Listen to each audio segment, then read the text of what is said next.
My name is Nerys Howell and I work with Lantra Cymru delivering and managing a project called Wales, a Food Destination. The project supports businesses to source, sell and serve Welsh food and drink. And the type of businesses we target include bed and breakfast owners, pubs, hotels, restaurants, cafes, tea rooms, craft centres, visitor centres, self-catering businesses, food festivals and farmers markets.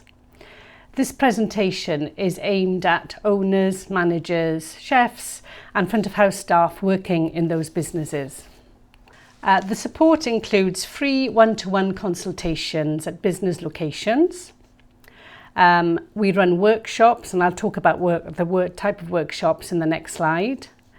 The regional events we attend are normally organised by the Welsh Government, Visit Wales, local authorities and tourism associations. There is an online hub under foodskills.cymru, and Wales a Food Destination is part of a wider project which identifies and addresses training needs in the food and drink sector in Wales.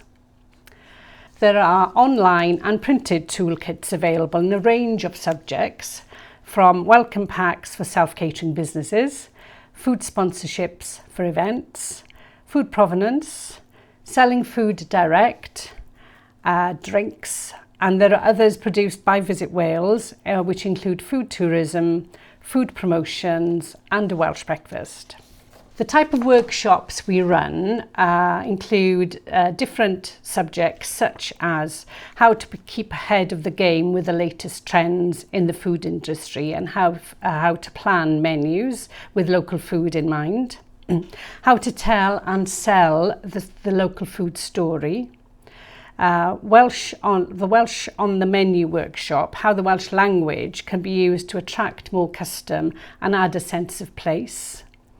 We offer a workshop on traditional and contemporary recipes, showing how a modern twist can elevate a traditional recipe. We look at new ideas for breakfasts for B&B owners and hotel owners. And we work with a group of food and drink producers to prepare them for market and demonstrate best practice. So let's start with food tourism. What is food tourism? Food tourism is about helping visitors uncover our local culinary gems by championing the regional distinctiveness of our products so that first-time visitors feel a connection to the area and want to return for second helpings. The Welsh Government defined food tourism as any activity that promotes a high-quality, distinctive, local and sustainable food experience linked to a particular place. They've published a food tourism action plan which targets key actions to raise awareness and make information readily available to visitors and to assist food producers and tourism businesses to work together. Some of the key actions of the Food Tourism Action Plan include encouraging Welsh hospitality businesses to source more local produce, increasing the prevalence of Welsh food and drink on menus and in shops, and improving visitor access to Welsh food and drink. Food and drink go hand in hand with hospitality and tourism in Wales. It's an important influence on people's decision to visit Wales. If it's for a few hours or a few days, everyone must eat or drink something. And what better way of providing a unique experience than through the food and drink offer? Today's visitors are demanding informed travellers looking for authentic, creative and live experiences. And by combining authentic, quality, seasonal food and local ingredients to offer a distinctive showcase of food and drink in Wales. Recent research carried out by the Welsh Government shows that providing a clear Welsh identity on products often adds considerable value to the offer. For example, over 80% of Welsh consumers would prefer to buy Welsh products, and over 60% believe it's very important to have Welsh products on restaurant menus. According to UK consumers, 56% regard Wales as being known for producing great food and drink, and 73% believe they taste fantastic. So in conclusion, Welsh shoppers would like to buy more Welsh products, but availability is limited for many. A large section of Welsh consumers believe that restaurant and fast food outlets should have menus that make more of Welsh ingredients. And outside of Wales, Welsh products are preferred across a range of categories, showing that a choice of Welsh would appeal, so that the research provides evidence to show that Welsh brands can use Welshness to enhance their proposition in and outside of Wales. So let's look at the benefits of sourcing locally. It could help to be able to charge a premium. People are prepared to pay more for freshness and a known provenance. So it's important that staff know where the food has come from and how it was prepared. It can increase sales by using Welsh food to increase incidental spend and encourage a longer stay if you're a visitor attraction. Offering local food and drink sets your business apart and offers a unique selling point, or USP, as visitors are actively seeking out a special experience which they receive if the food offering is unique to the area. Sourcing locally also provides a focused marketing tool, and it could increase the target market and attract visitors who wouldn't normally visit you. It obviously reduces food miles and minimises the effects of food distribution on the environment. The food and drink sector plays a vital role in the Welsh economy, and by supporting local producers and suppliers, you'll be helping to grow your local economy, which ultimately will be good for your business. Many don't know about EU protected food names, and we have 16 PFNs, protected food names, in Wales. The Welsh Government is committed to supporting Welsh products with PFNs and support collaborative activities to promote the Welsh protected food name family, which are identified by these stamps shown here. The most common one probably is the PGI. The PGI stamp, or Protected Geographical Indication Status, is awarded by the European Commission and protects and promotes named regional food products that have a reputation of noted characteristics specific to that area. Another stamp is called the PDO, which stands for Protected Designation of Origin, which means that food must be produced, processed and prepared in one area and have distinct characteristics from this area. PDOs differ from PGIs in that all three production stages must take place in the area you want associated with the product. TSG, Traditional Speciality Guaranteed Mark, must have a traditional name and characteristics that distinguish it from other similar products. These characteristics can't be due to the area the product is made in or based purely on technical advances used in production. Here's a list of the protected food names we currently have in Wales. The most famous, or the oldest probably, is the Welsh lamb and Welsh beef. And then the latest one is the Denbigh plum, which carries a PDO. So look out for these stamps, which are the EU protected food names. The following slides identify the different categories of Welsh food and drink with a list of the type of supplies available locally. This is not by any means a comprehensive list, but gives an indication of the type of suppliers in any one area. So the first slide, we look at meat, game and poultry, and obviously this includes Welsh lamb, Welsh beef, Welsh pork and game, and also cured meats with a number of charcuteries identified. This slide talks about fish and seafood and the suppliers in this category, from fishmongers through to wholesalers and specialised fish producers. Dairy and eggs, obviously this is quite a comprehensive list, from yoghurts to milk, cream ice cream, a range of cheeses. We have probably about 100 different types of Welsh cheeses available now, so it's a growing sector. And then we have a number of companies selling eggs. Fresh fruit and vegetables and herbs from local markets to box schemes to larger wholesalers that sell prepared fruit and vegetables as well. And bakery, obviously from bread makers to cakes, biscuits, meringues, crackers to go with cheese, waffles, all sorts of different types of food stuff come under bakery. And then a range of chocolate condiments that are produced in Wales with honey and preserves, pickles, some more specialist companies such as Pembrokeshire Beach Food Company that maybe take an ingredient and add value to it, such as lava bread or seaweed. And then we have a number of sea salt companies, including Pembrokeshire Sea Salt, Gower Sea Salt, and a PGI, protected food name, Sea Salt, Anglesey Sea Salt, Hallenmorn. And then drinks include alcoholic and non-alcoholic drinks from Welsh brew tea, obviously tea which is blended in Wales, as well as coffee that's roasted in Wales. Welsh wines, we have about 16 vineyards now in Wales, also producing fruit wines. Nearly 100 microbreweries offering beers and ales and ciders.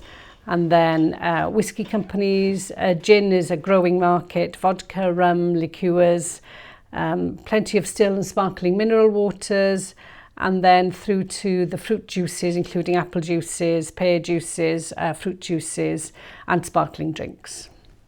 So to encourage businesses to evaluate their sourcing and procurement policies, we suggest that they look at and assess the locality of their current food offering, and then look to see if there are any local producers who can provide a similar product, and then start researching, visit Meet the Producer events, go to food festivals, farmers markets, etc., to identify the type of foods that are available and that could suit their business needs. And then carry out online research. We've already talked about the toolkits which are online. There are lots of links in that toolkit for useful information. Many wholesalers who are based in Wales offer a range of Welsh food and drink, including Nerys Howell, Blas ar Fwyd, Harlech Frozen Foods, Bid Food, Taste and Mintons. So how do you use local food in your business or on your menu? We've identified here 3 ways, potential ways of doing so. Unfortunately, many businesses who do actually source local food don't tell the customer that they do so, and they fail to inform the visitor. But there are a number of ways of overcoming this issue. A simple change to a menu description will tell a much clearer story about the food which is served and where it comes from. For example, if you had sausage and mash on a menu, why not describe it as Rob Rattray's sausage with Pembrokeshire potato and leek mash? Or a simple ham sandwich can be elevated to Tonorefil honey glazed neuadd fach ham sandwich, which sounds a lot more appealing and gives the visitor a sense of place through that description. The use of the Welsh language is important and adds a sense of place. You can translate the whole menu into Welsh, or just have keywords such as maybe some of the traditional Welsh recipes such as cawl or bara brith. This gives you a talking point when visitors are requesting information on the menu, and gives front of house staff an opportunity to tell the story about that particular dish. You could also use the Welsh language to distinguish different courses, such as I ddechrau, first course, prif gwrs, main course, I bwdin, desserts, etc.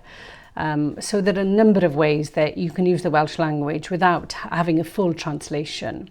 You can add an introduction or footnote on menus which describes your food sourcing policy, and you can describe the types of producers that you source a local food and drink from.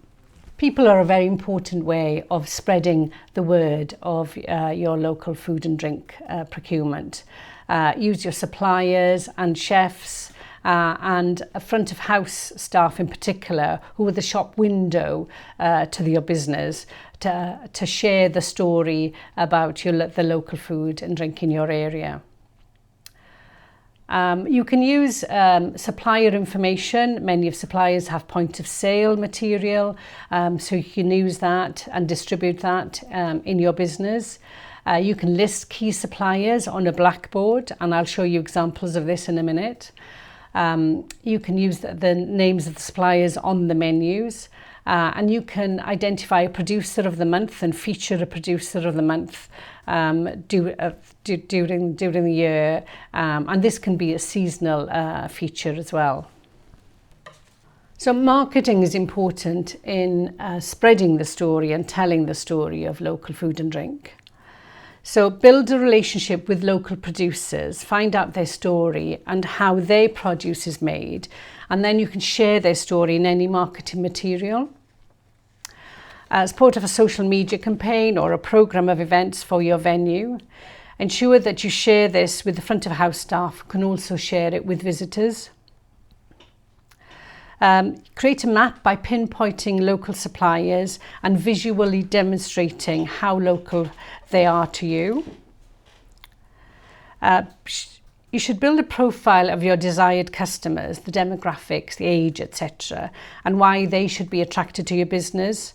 Are they there to buy, visit, drink, eat, or socialise? Once you have a clear picture of your audience, you have a better idea of the type of local provision they would engage with. You can also use social media to ask them, for example, an Instagram survey. And then theme it gate to plate. So follow it through from gate to plate so that visitors and customers understand the story of local food and drink to your business. So here are some examples. I've taken a restaurant in Monmouthshire, and on their website they describe their local suppliers as friends of the Hardwick, and they list some of the producers that supply them and give a little story and a little bit of information about those producers. So we have Otley Brewery here, we have their local master butcher, and then we have a local farm supplying exceptionally lean organic lamb for their business. Here's an example of how you can use local food on a menu. This is from the Harbour Master in Aberaeron, and this is where they're describing and including and identifying the local producers on the menu, such as Menai oysters, Kevin Gwyn Farm wild duck, Perlas crumb, Welsh sirloin steak, and Welsh mushroom risotto. This is another way of using local food description as part of the philosophy of the business. This is from the Beach House in Oxwich. They describe we've sought out the best and most consistent suppliers for all over the Gower and Wales. These are the people we rely on to deliver Beach House with the highest quality ingredients. We are blessed to be in the position to source wonderful local cheeses to incredible meats, together with the freshest fish and shellfish caught daily in the seas around us. So that really gives a sense of place to where they're located and the foods available to them in that area. I talked earlier about using local suppliers on a blackboard, on a menu. Here's an example of where it's used in quite an informal way, where they list the different categories and then the suppliers who supply them in that area. On a recent visit to Scotland, I came across this blackboard which was positioned outside a cafe in one of the museums, and this demonstrates obviously a map of Scotland with identifying all the suppliers and from the different areas of Scotland, which I thought was quite effective. And also they had a gallery of pictures of all their producers holding the produce that they supplied, and that was quite an effective way of also showing the producers that supply them. So some of the challenges that face these businesses in the hospitality and tourism sector in Wales are noted in this slide. Finding local suppliers can be challenging. People don't have the time or resources to go and find local producers in their area. Often they are short of staff to be able to do that. And so it can be a challenge. It's easier sometimes to go to one supplier because it means you only have one invoice and you're only dealing with one supplier. So you would have additional paperwork if you're going to a number of suppliers.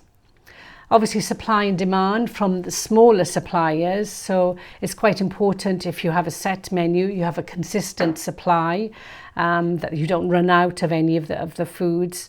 A lot of restaurants and hospitality businesses often don't change menus. Maybe they change menus twice a year or maybe seasonally.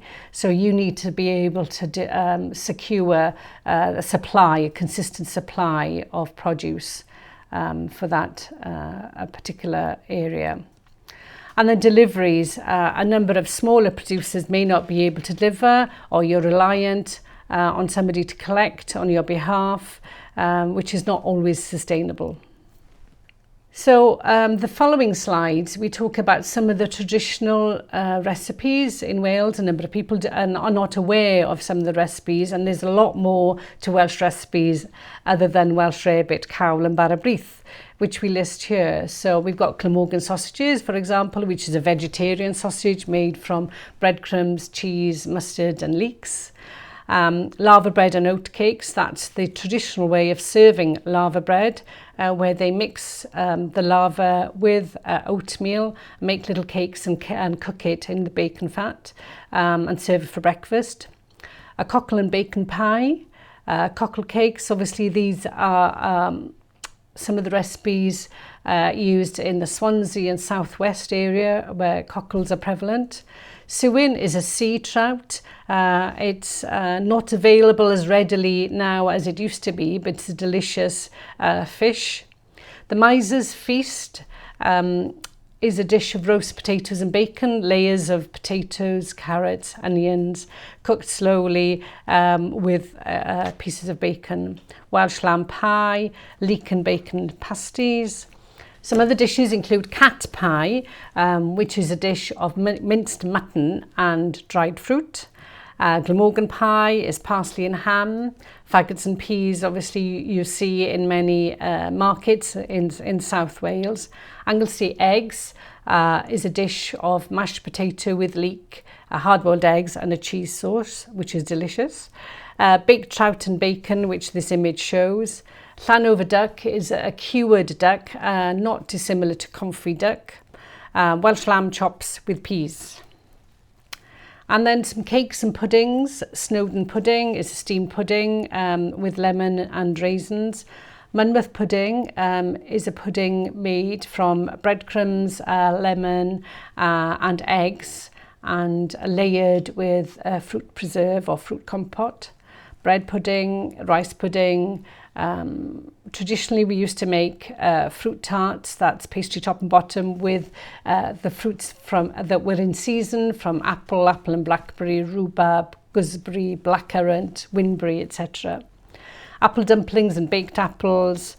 There are different recipes for pancakes across Wales. Lake cakes is one from mid Wales. Tinker's cake is an apple cake. And shearing cake is a cake that was made at farmhouses across Wales during shearing time, and it's a fairly plain cake flavoured with caraway seeds. Some more cakes and puddings. We're a great baking nation, from Welsh cakes to scones, bara brith, Tayson lap, berfro cakes, potato bread, Lems's cake, honey cake, ginger cake, and oat cakes, which are traditionally served with cheeses.